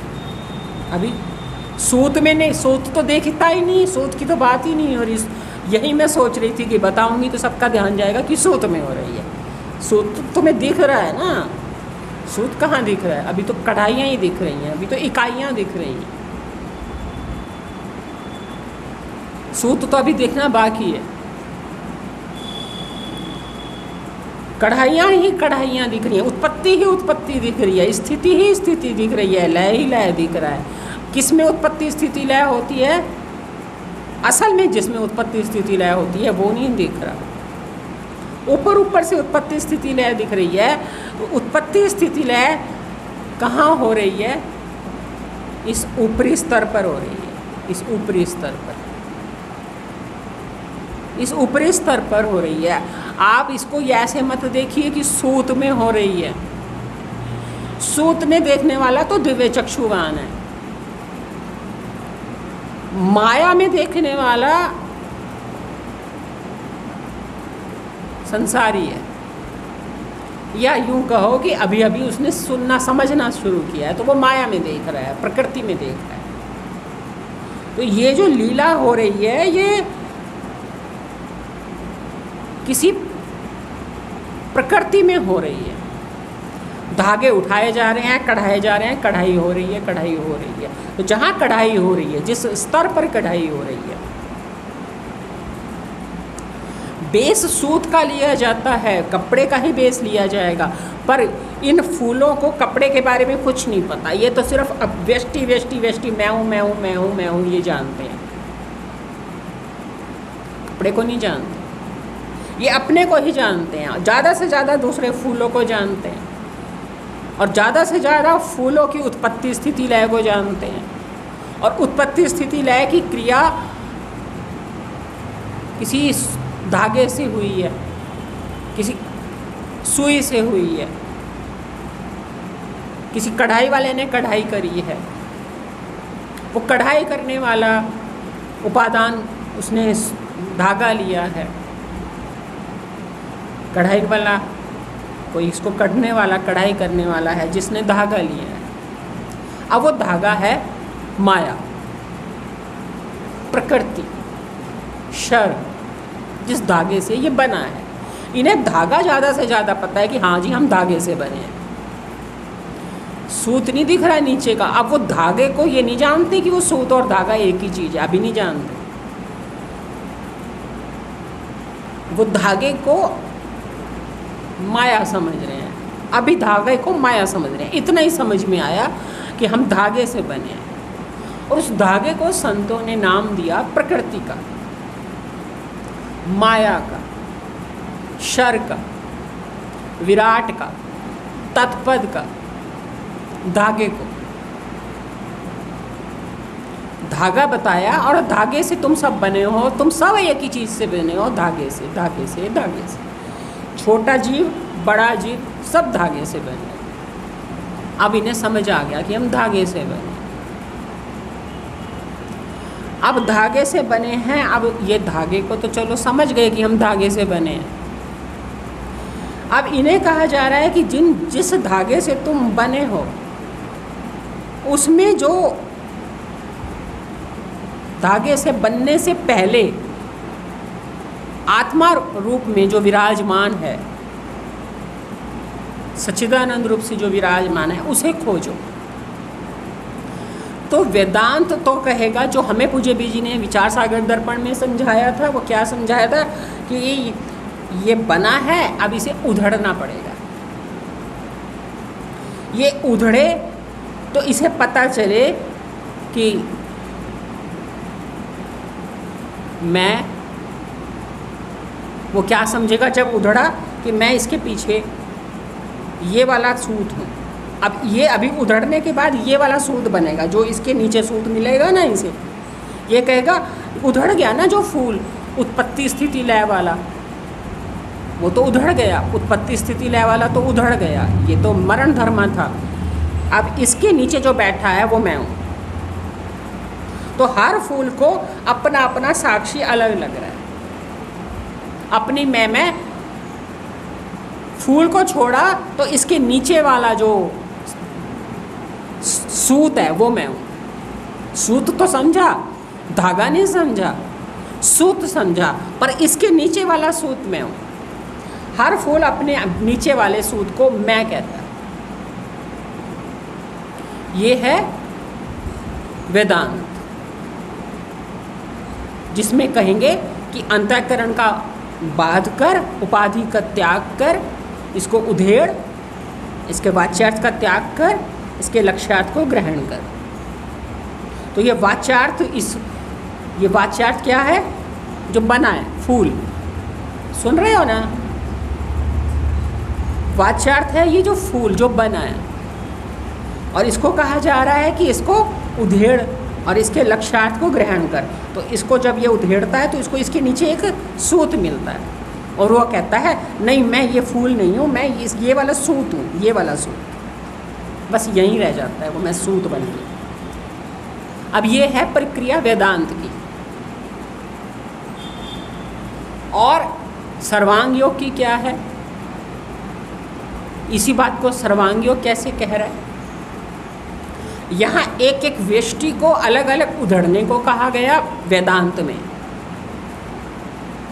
हर वेष्टि को कह रहा है जो तू उधड़ जाएगा तो तू मुक्त हो जाएगा, इस बनने से मुक्त हो जाएगा। तो ये उधड़ने का जो दुख सहा है ये फूल ने सहा है। सूत इसके नीचे वाले कपड़े ने, सूत ने नहीं सहा, वो तो मुक्त था, मुक्त हो गया।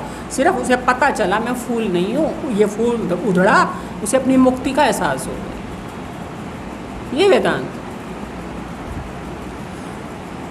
सर्वांग योग क्या है? सर्वांग योग कहता है पहले तो ये सारे फूल एक ही धागे से बने हैं। फिर सर्वांग योग कहता है सभी फूलों में अस्थिभाति प्रिय है, धागा है। और ये जो धागा है, मतलब सभी फूलों में सूत है। मैं धागा और सूत अलग चीज़ ले रही हूँ ताकि आपको समझ में आ जाए।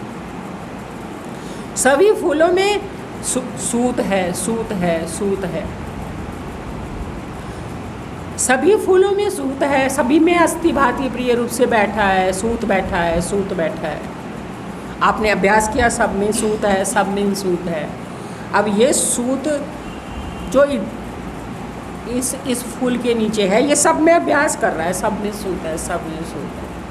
अब ये सूत खुद को देखना चाहता है, क्योंकि उसने अपने साथ हमेशा ये फूल देखा है, फूल से मुक्ति भी देखी है, आत्मा रूप से, प्रियता रूप से।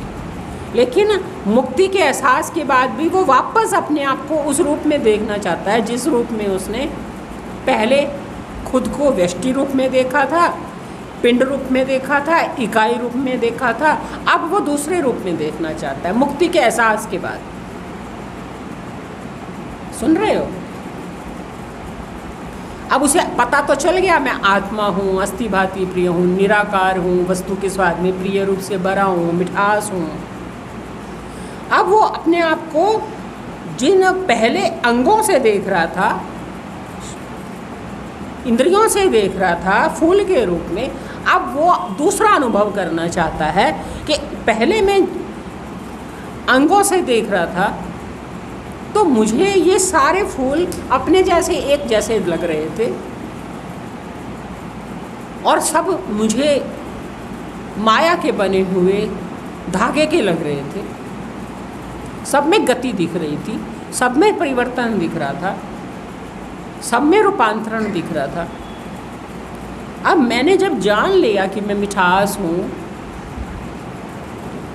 मैं प्रिय रूप हूँ, अब मुझे इच्छा हुई कि देखूँ मैं निज स्वरूप में।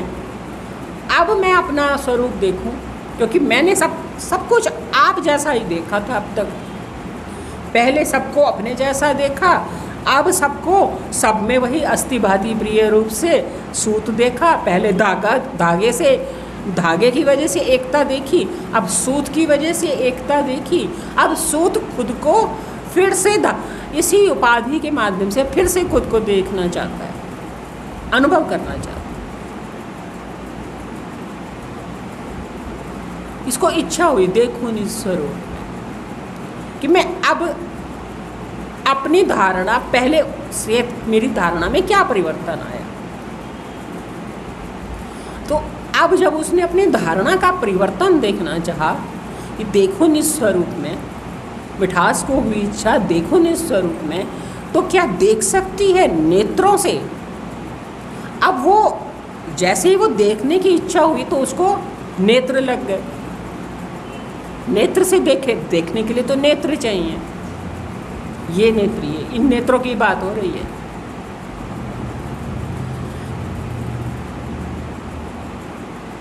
तो क्या देख सकती है नेत्रों से निज रूप को? प्रश्न किया मायानंद जी ने, क्या देख सकती है नेत्रों से निज रूप को? अब वो ऐसे करके देखना चाहे तो क्या देख सकती है नेत्रों से निज रूप को? कहते हैं हाँ, होते ही वृत्ति नेत्रों से। अब वृत्ति और नेत्र दोनों चाहिए ना देखने के लिए, खाली नेत्र तो नहीं, अब वृत्ति भी चाहिए।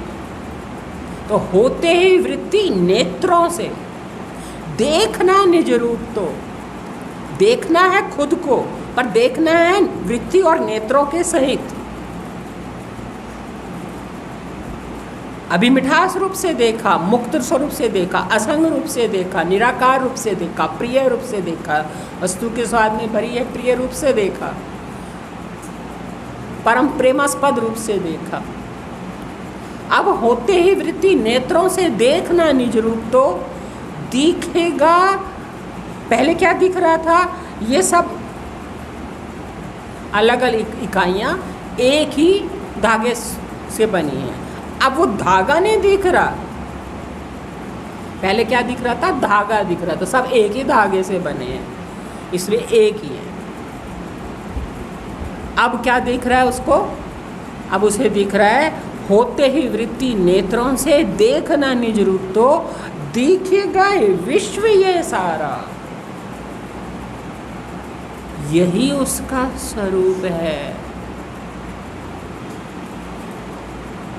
अरे जैसे ही वृत्ति और नेत्र लगाए मिठास ने वृत्ति और नेत्र लगाए, जिनमें मिठास ने खुद को अलग करके देखा था, अब मिठास ने वापस इन्हीं के साथ, बिना इनमें मिठास खोजे, इनमें मिठास नहीं है, मिठास तो मैं हूँ, पर वृत्ति और नेत्र लगाए, और जैसे होते ही वृत्ति नेत्रों से देखना निज रूप, तो दिखेगा विश्व ये सारा। यही उसका स्वरूप है। अब उसे विश्व दिख रहा है, और विश्व कैसे दिख रहा है? अब इकाइयाँ नहीं दिख रही, अब माया का धागा नहीं दिख रहा, अब वो धागा भी सूत ही दिख रहा है, धागा भी सूत ही दिख रहा है। अरे मैं भी सूत से बना हूँ, ये जो बने हैं ना जैसे धागे से, ये भी सूत है। अब माया से नहीं दिख रहा, सूत से दिख रहा। अब धागे पर नजर गई तो धागा भी सूत का ही लगा। अभी प्रकृति का अलग देख रहा था, द्वैत दृष्टि से देख रहा था, तो माया का धागा लग रहा था। अब जब मिठास को ही इच्छा देखो निज स्वरूप में, तो क्या देख सकती है नेत्रों से निज रूप को? होते ही वृत्ति नेत्रों से देखना निज रूप, तो दिखेगा विश्व ये सारा। यही उसका स्वरूप है। ये भेद रूप में दिख रहा है, पर है अभेद। देख ले मेरे भांति भांति के दिव्य रूप। भगवान ने कहा देख सूर्य व सूर्य, और भी जो चाहो देखो, सब मैं ही मैं हूँ, मैं ही मैं हूँ। यह विश्व स्वरूप दिखाना, कि भगवान ने जो विश्व स्वरूप दिखाया ना, विश्व रूप दिखाया, यही उसका स्वरूप है, उसका स्वरूप है। स्वरूप, स्वरूप का मतलब दिखता भिन्न है पर है अभिन्न, दिखता भिन्न है पर है अभिन्न, भिन्न नहीं है, आप ही आप है, आप ही आप है, कोई मटेरियल दूसरा है ही नहीं, बने ही। तो जो हमें मुझे बीजी महाराज की वो बात बड़ी स्ट्राइक जो करी थी, वो भी मैं आपको बता दूं। वो उधेड़ने की बात करते करते, क्योंकि उस समय तो वो विचार सागर दर्पण समझा रहे थे, और उधेड़ने की बात करते करते घेरे को उन्होंने एकदम से ये बात कह दी कि जिसे उधेड़ा जा रहा है ना, जिसको उधेड़ा जा रहा है, असल में जिससे उधेड़ा जा रहा है और जिसको उधेड़ा जा रहा है, दोनों एक ही वस्तु हैं। उधेड़ने के बाद समझ में आएगा कि उधेड़ा जिसे वो भी सूत था, और जिससे उधेड़ा वो भी सूत था, पर अभी वो दायरा बन करके परेशान कर रहा था। अब वो सूत दृष्टि से कोई दायरा नहीं रह गया। जब तक सूत दृष्टि नहीं बनी तो वो अंतःकरण बन के, दायरा बन के, वृत्ति बन के, अहंकार बन के, मन बन के बंधन का एहसास कराता है। बंधन से मुक्ति का एहसास हुआ तो अब जिस सब कुछ एक ही वस्तु, इसीलिए सविकल्प आत्मा मन है, निर्विकल्प मन आत्मा है। मन में से विकल्प निकाल दो, आत्मा है। आत्मा के साथ विकल्प जोड़ लो, मन है। ये वेदांत की बात है। यहाँ आत्मा के साथ मन लगाया, यानी वृत्ति लगाया, विकल्प नहीं लगाया, वृत्ति लगाई। और वृत्ति जब नेत्रों से आई तो उसने क्या देखा? होती वृत्ति नेत्रों से देखना निज रूप। तो ये सर्वांग योग थोड़ा सीधा ही वहीं से बात करता है, इसलिए ये उत्तम जिज्ञासु का ग्रंथ है। ये उधेड़ने की बात परिच्छिन्नता के संस्कार जिन्हें ज़्यादा हैं उन्हें समझ में आती है, और ये बातें उत्तम जिज्ञासु सात्विक हृदय वालों को समझ में आती है। इसलिए सर्वांग योग उत्तम जिज्ञासु का ग्रंथ है। होते ही वृत्ति नेत्रों से देखना निज रूप, तो दिखेगा। वृत्ति जैसे ही आई लौटे ही आप अनुभव भी करके देख लीजिए। आप मिठास रूप से अपने आप को पहचानिए, और फिर जब आपकी वृत्ति लौटेगी आप वापस देखेंगे तो अब तब आप ये नहीं कहेंगे ये मैं हूँ, ये मेरा है, नहीं कहेंगे। मैं तो वहाँ लग गई, यहाँ से तो पुट्टी ऐदो पुट्टी उधर लाई, रबदा की पाना इधरों पुटना उधर लाना, मैं यहाँ से तो पुट दी। अब जो दिख रहा है ये विश्व ही उसका स्वरूप। होते ही वृत्ति नेत्रों से दिखना निज रूप, तो दिखेगा विश्व ये सारा। ये आँखें आपको विश्व दिखा रही हैं, पर विश्व उसी का स्वरूप है, उसी का स्वरूप है, वही दिख रहा है। किस रूप में दिख रहा है? इकाई रूप में नहीं दिख रहा। अभी आपको इकाई दिख रही है, अभी इनको इकाई दिख रही है। जिनको इकाई दिखनी बंद हो गई उनकी बात है, पहले उस स्तर तक आना पड़ेगा,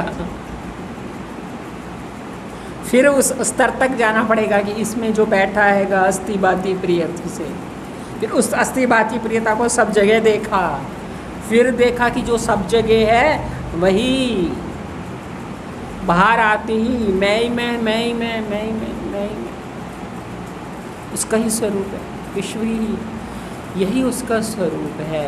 इसलिए उन्होंने कहा बुद्धि के बल से होवे अस्तित्व सिद्ध वस्तु का आंखों से देखना चाहे दिखेगा विश्व। बुद्धि से तो अस्तित्व सिद्ध होगा, ये लाइन मैं आपको कल बता दूंगी, पर नीचे वाले लाइन को इसके साथ के साथ ही कनेक्ट कर लीजिए, नहीं तो आपकी तार टूट जाएगी। वृत्ति की तार टूटने से पहले बात समझ लो। बुद्धि के बल से होवे अस्तित्व सिद्ध वस्तु का, बुद्धि ने अस्तित्व अस्तित्व अस्तित्व है सूत सूत सूत सूत है रूप परमात्मा, है रूप आत्मा। असल में अस्थि, जो अस्थि को है को देखता है वही सच्चा आस्तिक है। मंदिर में भगवान को देखने वाला, धर्म में भगवान को देखने वाला, मस्जिद में देखने वाला, गुरुद्वारे में देखने वाला आस्तिक नहीं है। आस्तिक वो है जो सब जगह अस्थि अस्थि अस्थि अस्थि है कौन? वही है मिठास, परम प्रेमास्पद, निराकार आत्मा, जिसके कारण सब जगह प्रियता भरी है की प्रियता है की मिठास है, आत्मा की प्रियता है। बुद्धि के बल से होवे अस्तित्व सिद्ध वस्तु का आँखों से यदि तू देखना चाहे, तू कहे मुझे आँखों से देखना है, अर्जुन ने तो भगवान कह रहे हैं आँखों से देखना चाहे तो दिखेगा विश्वरूप ही दिखेगा। क्या दिखेगा? आँखों से विश्वरूप दिखेगा। अब ये विश्वरूप को तू कहाँ छोड़ेगा, कैसे छोड़ेगा? छोड़ के कहाँ जाएगा? जहाँ जाएगा ये विश्व दिखेगा। छोड़ना है तो भ्रम छोड़, छोड़ना है तो व्यष्टि भाव छोड़, छोड़ना है तो मैं मेरा छोड़। तो बुद्धि से तो अस्तित्व देख, पर आँखों से देखेगा जब विश्व दिखेगा तो ये इस विश्व को देखते हुए दृष्टि क्या बनाना, यही उसका। इसीलिए इसी उसके स्वरूप की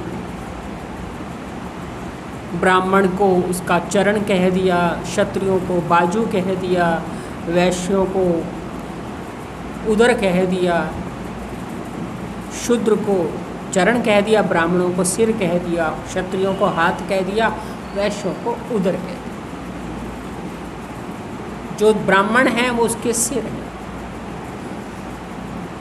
पहले विराट रूप से दिखाया, यही तत्पद है दृश्य विराट इस नाम से, सबों को दिखता है प्रत्यक्ष, जानते नहीं। अब उसको क्या कह रहे हैं? आँखों से देखेगा तो ये विश्व दिखेगा, यही उसका स्वरूप, ये उसका स्वरूप है। स्वरूप मतलब सच्चिदानंद स्वरूप नहीं, वो आपके कानों में सच्चिदानंद स्वरूप घुसा हुआ है, उसको वो वाली चीज़ को अलग करके सुनो।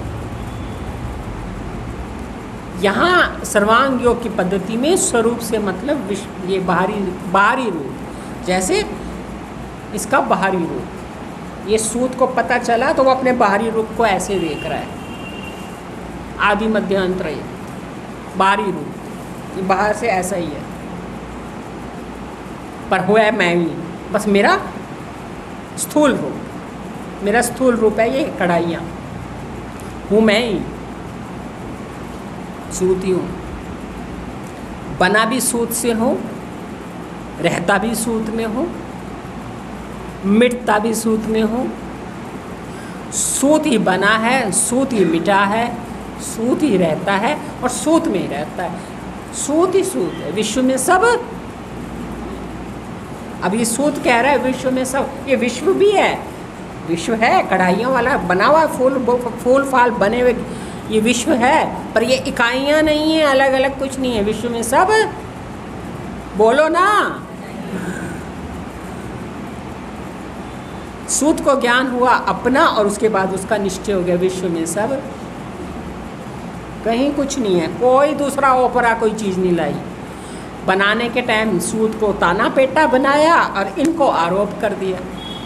आरोप को तुमने भिन्न मान लिया, भिन्न नहीं है, सूत ही सूत, सूत ही सूत, सूत ही सूत। यही उसका भाई, आंखों से देखोगे तो पहले यही कढ़ाइयाँ ही दिखे, यही दिखे। इसको छोड़ करके इसकी क्या शोभा है, खाली प्लेन कपड़ा रह जाता है इसकी, ये उसका स्वरूप है। अब यदि तुम्हें इसकी पूजा करनी है तो इसके बाहरी रूप की पहले करो, फिर इसके भीतरी करो, करो मिठास के नाते, करो प्रियता के नाते, करो सूत के नाते, पर करो किसकी? ये दिख रहा है जो इसकी वर्ण के अनुसार, गुण के अनुसार इसी उसके बाहरी स्वरूप की पूजा करो। ये त्यागने योग्य नहीं है, ना ये पकड़ने योग्य है। पकड़ता जाता है व्यष्टि भाव से, त्यागा जाता है भय से कि मुझे बांध ना ले, मुझे मोहित ना कर ले, मुझे अहंकार ना दे दे, मुझे बंधन ना दे दे। जब आप ही आप है तो न कौन बंधन देगा, कौन मोह देगा, कौन अहंकार देगा। और पकड़ा जाता है तो भी भिन्न देखने से, ये मेरा है, ये तेरा है, तेरा मुझे मतलब नहीं, मेरे से मुझे मतलब है। तो त्यागना और ग्रहण करना दोनों में ही अज्ञान है। ग्रहण करने में व्यष्टि भाव उस तरह से, और त्यागने में भय है, पकड़ूं तो फंस ना जाऊं, ये ना हो जाए, वो ना हो जाए। जैसे उन्होंने हमें उदाहरण से समझाया, उधेड़ते उधेड़ते उधड़ने के बाद पता चला अंतःकरण भी तो उसी सूत से बना, जिसको हम उधेड़ रहे थे ये भी तो वही सूत ही तो था। तो सच में मेरा माथा ठनका, मैंने कहा हाँ सच में हम क्योंकि उस समय हम बड़ी कोशिश कर रहे थे कि उधेड़ना उधड़ना उधड़ना, और हम उधड़ने की कोशिश करते करते अचानक वो कह दें कि जिसको उधेड़ रहे हो वो भी तो वही है, तो ध्यान तो जाएगा कि अरे ये क्या बात है, हम तो सोच रहे ये गंदा है, ये उधेड़ना है, अंतःकरण, उतारो उतारो उतारो। संश्लिष्ट नहीं होना, संश्लिष्ट नहीं होना, बंधन फंसना नहीं, आसक्त नहीं होना। ये इनकी निगाह कह रही है कि ये भी तो वही है, तो ये फंसाएगा कौन? जब मैं ही मैं हूं तो फंसाएगा कौन? और मुक्त किससे होना है? मोह कौन देगा, बांधेगा कौन? राग द्वेष किससे करोगे, दुखी सुखी किससे होगे जब आप ही आप है? आ रही समझ में बात? ऊपर से आ रही है ना, गहराई में बड़ी मुश्किल है आनी।